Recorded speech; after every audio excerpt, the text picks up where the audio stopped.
Hi everyone, I'm Claire Saffitz. Welcome to my home kitchen. Today I have a recipe for all of our viewers who are interested in project baking. This is a little bit of an involved recipe, but it's really fun and very gratifying to make. It is called a Mille Crêpe Cake. Basically, it is a cake made of many thin layers of crepes separated by this delicious cream called Diplomat cream. And it is such a fancy elevated dessert, a lot of steps, but a lot of fun to make. So I'm gonna show you how to do it.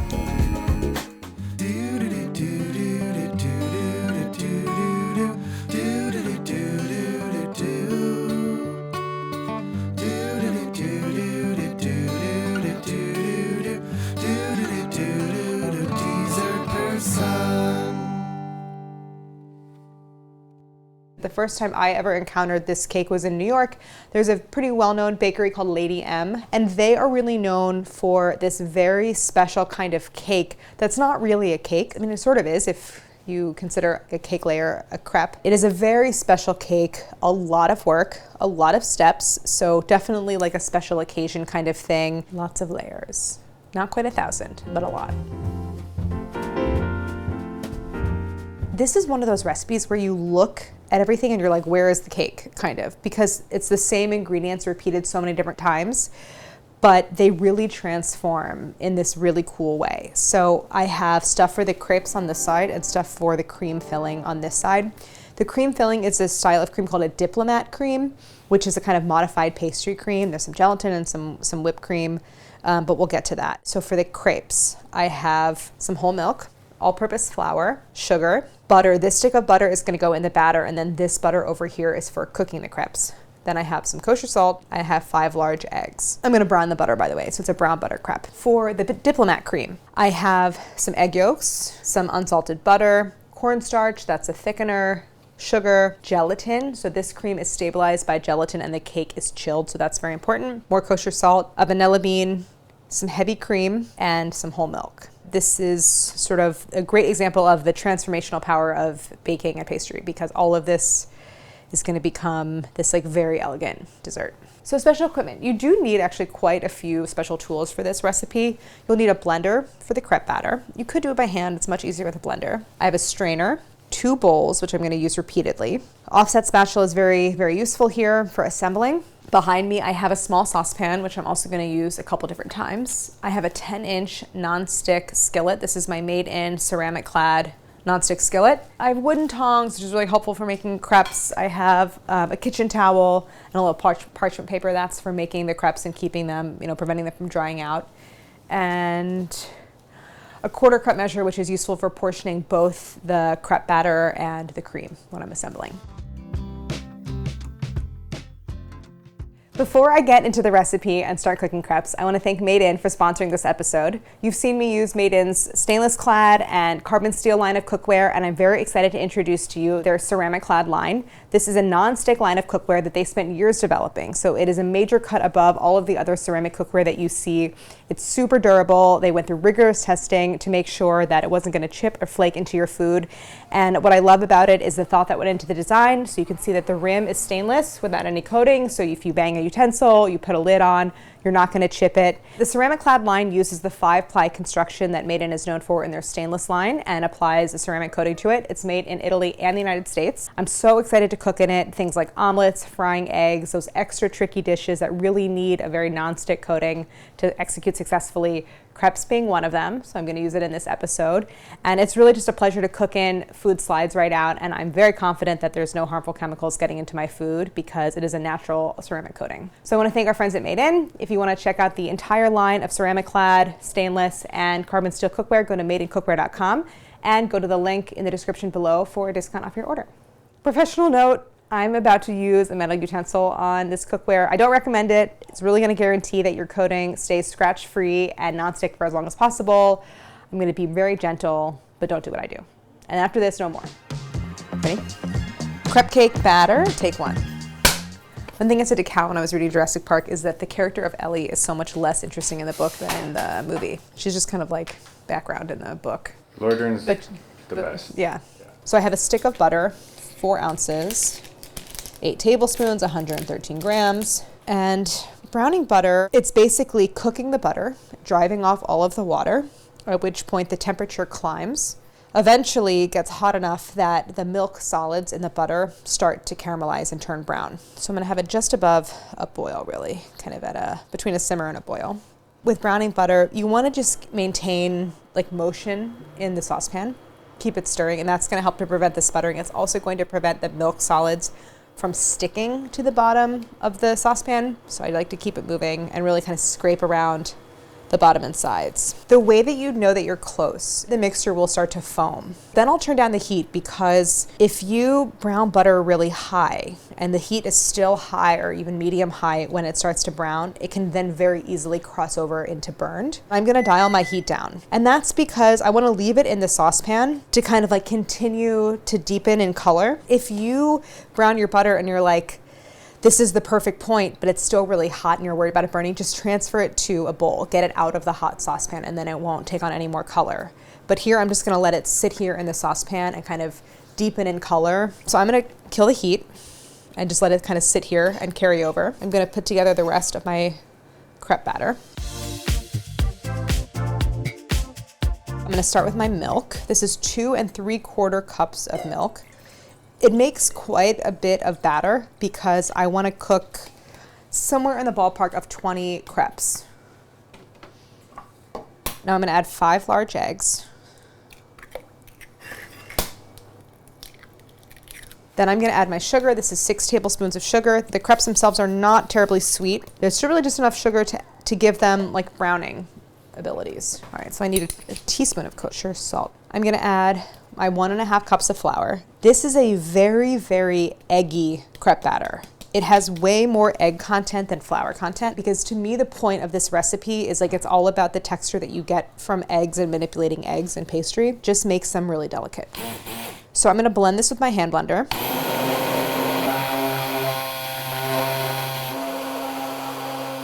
So I have all my ingredients blended except for the butter. And now I'm going to, while blending, stream in the brown butter. It could even be darker than this. As long as it's just not like actually blackened and kind of acrid smelling, you're good. You didn't really burn it. You want to start with room temperature milk and room temperature eggs. And that's because if your eggs and your milk, or one of them, is cold, what ends up happening is the butter will harden upon contact with the rest of the batter. And yes, you have the blender and it's gonna kind of mix things up, but it's just not gonna be as smooth as it should be. So I'm gonna stream this in. So just to avoid any like little hardened pieces of butter, keep everything room temp. And I actually microwaved the milk before I started because it was cold. So just know that for the smoothest batter, start room temp. And now all the butter is in, but I have lots of the golden brown milk solids still left in the saucepan. So I'm gonna scrape all that in really, really well. Now I'm gonna use the saucepan several more times. And the next thing I'm gonna use it for is just to melt a little bit of butter for cooking the crepes, so I can just set this aside. I do not need to wash it. So now one more blend, just to get everything incorporated. So now I have this smooth batter. Now I'm gonna strain it. And that's just because there could be bits of unincorporated egg, maybe a clump or two of butter if the mixture was cold, but I just wanna strain it to make sure that everything is like very, very uniform in terms of texture. And I'm just gonna strain it into this container because it's gonna chill. So you always wanna rest crepe batter before you cook them. If you're using a particularly fine mesh strainer, you might end up catching some of your milk solids in the strainer, which you don't really want to do because the whole point is that it's adding flavor. But one thing you can do is just press them, like use a spatula and you can press them through. This is more of a medium mesh, so it's not going to really catch too many of those milk solids. So you can see just a couple little pieces in there. Could be a clump of flour or something like that. And now this is gonna go into the fridge, and you wanna rest it for, I would say, at least 4 hours, ideally overnight. And then before you cook your crepes, you wanna take it out and let it get room temperature. So the way that this recipe works is you wanna cook all of your crepes, and then you make a filling. And because the filling has gelatin, you kind of make the filling and assemble all at the same time. So you want your crepes already cooked and ready to go. So that's the next step I'm gonna move on to. And here I have a batter that I made yesterday. You can see the difference in the color and consistency, that there was some separation, so we're just gonna stir this up before we use it. But then this is gonna go into the fridge. Crepe cake, crepes, take 1. I have my batter, which is room temp, and I'm just giving it a little whisk to homogenize it. You'll be able to tell because the color will even out. It's like super silky smooth. This is gonna make really, really nice, beautiful, lacy crepes. Then I have my melted butter here with a pastry brush, and this is for greasing like a very, very thin layer of butter on the bottom of the pan before I add the batter.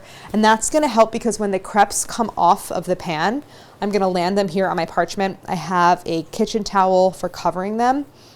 It just is gonna basically grease the crepes so that they don't stick together. So for flipping, I actually kind of love these like little tiny, I have no idea where these came from. These are bamboo little mini tongs. I'm also using a fish spat, better if you have a silicone one. I don't know where our silicone spat is, so I'm gonna be very careful when flipping on the CeramiClad with the metal utensil. You can use any size stainless skillet that you have. Just know that if you have an 8-inch skillet, you're gonna make an 8-inch crepe cake. This is gonna make a 10-inch crepe cake, so just FYI. So I have my heat on medium. I have my butter. And I have a little 1/4 cup measure, so you can use like a 2-ounce scoop. This is gonna help me portion my batter so that each crepe is exactly the same size. And I wanna do really a scant 1/4 cup. And just so I don't make a mess, I'm going to put a little ramekin here for landing the measuring cup, because as soon as I add the batter, I'm gonna start swirling. So I'm more on medium high now. I'm gonna add my batter and immediately swirl it around. I have a little bald spot that I'm gonna cover up with a little extra batter. So I'm starting to see some browning along the edge. These tongs are really handy because they're very delicate. They're sort of, you can handle something very delicate with them, and I can use them to kind of peek underneath. So now I'm going to flip. And the flipping is hard, but the good thing about using a nonstick skillet like this is and cooking 90% on one side, is even if the crepe kind of like falls onto itself like that, it's well greased, the skillet is nonstick, you can just spread it back out. It doesn't stick to itself because you already cooked it basically fully on the first side. So this one turned out, this one looks great. The second side is done very quickly. And you know what, I'm gonna do a little bit more butter to keep it even better greased. One thing about cooking crepes is I really like to use my hands, and I just kind of resign myself to like the fact that I'm just gonna burn myself a bunch of times. Lightly, of course. Okay, there's my first crepe. I am going to keep it covered. And it's not only gonna prevent it from drying out, but it is going to also absorb some of the steam and moisture so that the crepes don't get wet as they cool. Same thing, a little bit of butter. I gotta make 19 more of these. I like where my heat is right now better. I can tell. I'm getting some puffing underneath. It's gonna brown faster. I feel like I'm pretty dialed in. Get comfortable, put on an episode of something, maybe watch some Claire Recreates while you're making these, because you're gonna be here for a while because you have to cook basically about 20 crepes. The yield will change depending on how thick you make them, how big your skillet is, but for the 1/4 cup of batter and the 10-inch skillet, I should get like 20 to 21 crepes. It's really about heat control. You want the exact amount of heat that is going to cook your crepe and caramelize the first side. And this is something Harris reminded me of last night when I was cooking these, is like you want to go 90% on the first side and just 10 on the second side. Like you basically cook them fully on the first side and get that side really lacy and browned. And there's like, so you have like a right side to your crepe, and then you have the second side.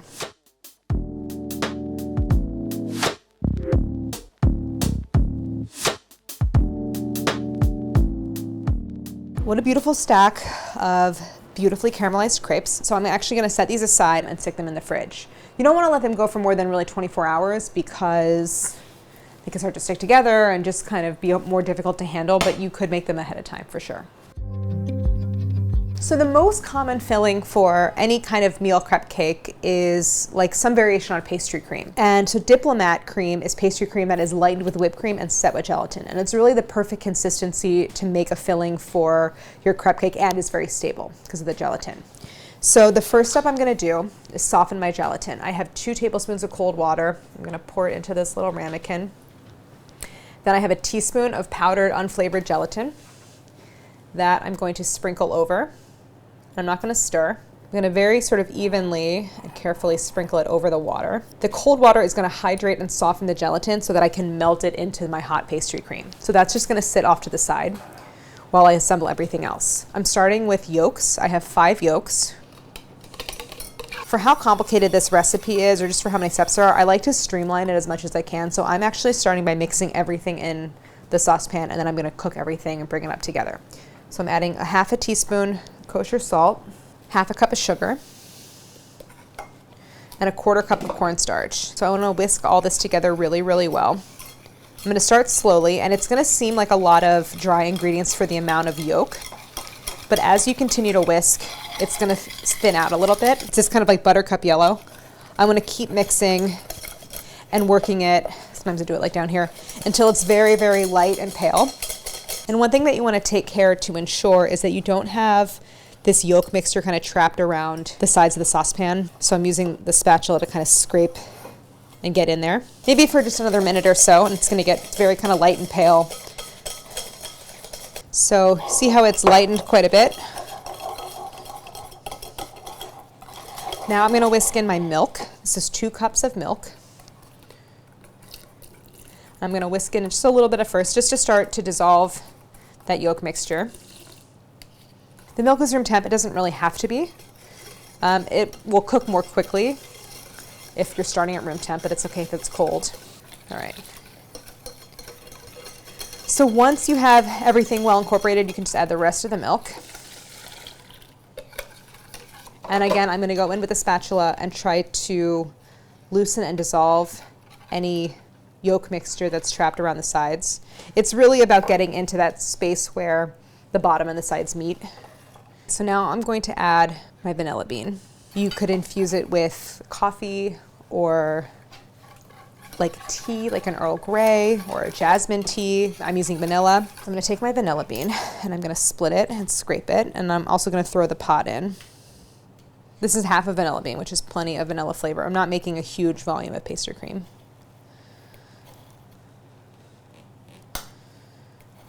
So all that, the pod's going to go in along with the seeds. I'm going to get this mixture onto my burner and start to bring it up. I have 6 tablespoons of butter here. That's going to go into my pastry cream after it's cooked. So I want to bring this up basically to a boil. With cornstarch as a thickener, it really needs to come to a boil to fully thicken. I'm going to put this over medium. I need to keep it constantly moving so that I don't end up kind of curdling or cooking any of the eggs in the process. So I'm just going to stand here, and one thing you can do, at least in the early stages of cooking before it's too hot, is kind of keep your hand on the side of the saucepan so you have an idea of how hot your mixture is. Like if you put your hand on the side and it's still cold, like you don't need to be whisking that vigorously. The whisking is really more important once you kind of get into the like high hundreds in terms of the heat, because that's when you risk curdling or cooking your eggs. And take care to kind of get the whisk, if you can, into those kind of corners of the saucepan. You build up a kind of foamy layer on the surface from all of the agitation, and that foam will basically start to subside. Turn this down a little bit. So now it's starting to hold the marks of the whisk, so I can see it thickening. So I like to keep it at this boil for like at least 15 or 20 seconds, whisking really, really vigorously so that nothing's overcooking. And then you can take it off the heat. So we just want to make sure we have a fully cooked pastry cream. All right. And then off the heat. And the next thing I want to do while it's really hot but not boiling, because it's off the heat, is I'm going to scrape in my softened gelatin. What's going to happen is it's going to immediately melt as it hits the pastry cream. It's just really nice that you already have this hot mixture that's going to really easily melt that gelatin, and it's going to incorporate seamlessly. Now I'm going to whisk in the butter, which is cold. That's going to help to drop the temp of the pastry cream. It's also going to thicken it once it's chilled. So just kind of one piece at a time. I kind of cut it into basically tablespoon-sized pieces. It's really important with making the Diplomat cream that you have everything set up and ready to go, because it's just kind of a pain to have to start and stop something. And like what you really don't want to have to do is leave your pastry cream cooking to go, set up your strainer. But I have a strainer set over a bowl because I want to pass the hot pastry cream through the strainer, just to remove if there happen to be any bits of overcooked pastry cream where the egg cooked and it's going to catch that vanilla pod. Sometimes you get like other pieces of scraping from the vanilla bean that you don't want in there. So I do like straining, and it's going to ensure that the texture is really silky smooth. And it's much easier to strain it while it's hot. It's going to be more fluid and pass easily through the strainer. So a full sink of dishes. So I pressed everything through. I didn't have a lot of solids for to catch just some parts of the vanilla bean. So that just ensures that, you know, no overcooked egg at all. I'm scraping off the bottom of the strainer. All right, so here's my pastry cream. And now the last step of assembling my Diplomat cream is to incorporate and fold in whipped cream. I don't want to incorporate the whipped cream into hot pastry cream because it's just going to deflate. So what I need to do is cool this down rapidly. So I'm going to use this larger bowl to make an ice bath. I'm going to submerge the bottom of the bowl with the pastry cream into the ice water. I'm not using glass because the heat transfer between metal is much, much better. So this is going to cool down quickly. And I'm just stirring it and scraping the bottom and sides of the bowl to rapidly cool down the pastry cream. And as it cools down, it's going to thicken quite a bit because I have both gelatin and butter in here. So that's kind of adding to the setting power. So obviously the heat from the pastry cream is going to kind of melt the ice. So if you need to, as the ice melts and then the water level rises, you can tip out a little bit of the water if you need to. Just because you really don't want to get any water from the outer bowl inside your pastry cream bowl. There we go. So I can tell that this pastry cream is getting cold because it is thickening quite a bit. It's kind of room temp at the moment, but I do want it to be cold. I'm going to keep mixing. And then in the fridge, I have 1 cup of heavy cream. I'm keeping it in the fridge because I need it to stay cold because room temperature cream will not really whip. And while this recipe does use a lot of equipment and has many steps, at the very least, I'm going to use the outer bowl that has the ice bath in it to whip the cream. Obviously, I'm going to get the water out and dry it off. But then you have a large chilled bowl, which is kind of perfect for whipping your cream. So I'm still trying to make it as streamlined as possible. So this pastry cream mixture is now cold. I'm going to set this off to the side. Now I'm going to empty this bowl, dry it, and grab my whipped cream and whip that so I can fold it into my pastry cream. So I have my 1 cup chilled heavy cream into the dry bowl. Again, it's basically chilled from the ice bath, which will make whipping the cream a little easier and faster. This I'm doing by hand. It's not really such a big deal to whip 1 cup of cream by hand. If you want to throw it in a stand mixer or use a hand mixer, you can do that. So I'm not sweetening it. There's enough sugar in the pastry cream already. So the cream is starting to thicken. I want to whip this to firm peaks because it's going to help to stiffen the filling. So here's my whipped cream. I'm going to fold it into the pastry cream. I'm just going to do it in 2 additions. So once you see that the mixture is mostly streak-free, you can add the rest of the whipped cream. All right, now that I've used every bowl and tool in my kitchen, folding is a way of maintaining air when you're mixing together 2 mixtures. I'm folding, which is just sort of like scraping down along the bottom and side of the bowl. Then when I come up, rotating the spatula to kind of transfer what was on the bottom to the top. It's mostly streak-free, so it's well incorporated. We have our cream filling. Let's start assembling. You have to decide how you want to serve this and present it because that's you have to pick basically like a surface to assemble on. So a cake stand is ideal. Sometimes it's hard to fit in the fridge. You can assemble on a cake round. You can assemble on like the bottom of a springform pan, which is what I did with the one I made last night. This one I'm going to build just on the upside down dinner plate. It kind of is like a little slightly elevated surface, but it's very straightforward. The assembly process. We're going to take the first crepe, place it on your surface. Now here is the tricky part. The tricky part is dividing your filling equally between all the layers of the crepes, and it also depends on how many you have. So for upwards of 20 crepes, a 1.5 ounce scoop is about right. You could come up a little light where it's like, oh no, I just ran out of filling. I have 1 more crepe, but like if it doesn't match up perfectly, it's fine. You're still gonna have a lot of layers. So I'm gonna start with a kind of slightly rounded scoop. I have my small offset spatula and I'm making very, very thin layers of filling. And I'm gonna go basically to the edge of the crepe, leaving a little bit of a border. And then the next crepe goes on top. This is free form. I'm not building in a mold. I don't really think it is necessary. I like having the super like lacy edge of the crepes exposed. I think it looks really pretty. Another dollop of filling. Same thing, spreading all the way around.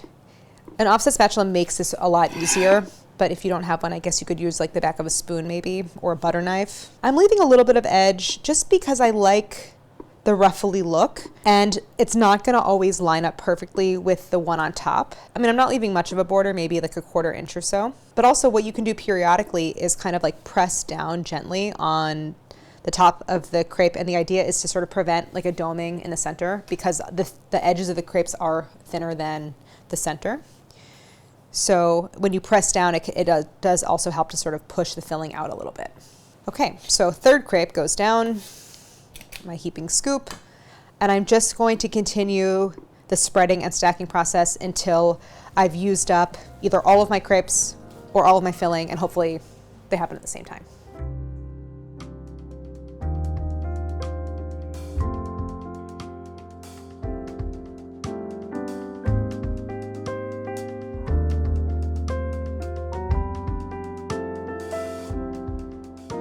I'm almost out of filling. I hope that I can stretch basically what's remaining in the bowl to make one final layer of filling.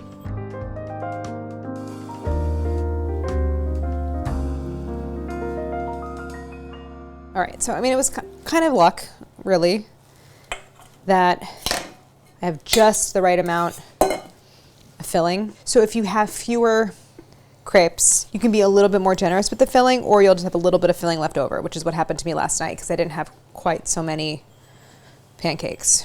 There's a special sort of serving step that I'm going to show you where I'm actually going to brûlée the surface. If you're not going to do that because you don't have a kitchen torch, pick the nicest looking crepe from the bunch. So if you get to one that looks particularly nice, set it aside and that'll be your top layer. You definitely don't have to do that final step, but it does make it kind of like extra fancy. I now need to cover this and put it in the fridge. You should really let it set for at least 4 hours because we want the gelatin to fully set. We want everything to kind of cool down. The layers are going to kind of fuse. One of the pleasures of a crepe cake is being able to like take a spoon and cut through all the layers together when you go to eat it.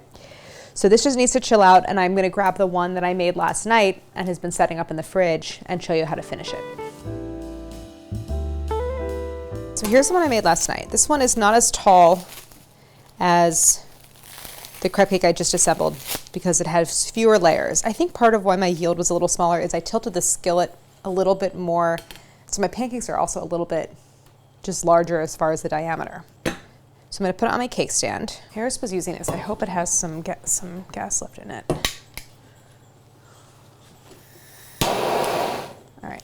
So I'm just going to sprinkle a thin layer of sugar over the surface.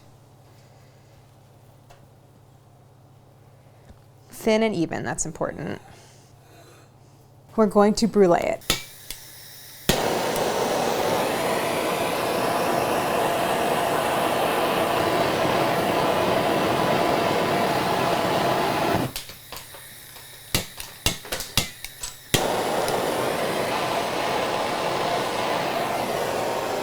So now that I have that initial layer of sugar caramelized, I'm going to add a second layer. This is the same thing I do for creme brulee, and it helps to kind of build up that almost glassy kind of shattering layer of caramel. And this is another reason why you want the cake to be really cold before you do this, is like you don't want the torch to kind of almost like melt the cream underneath.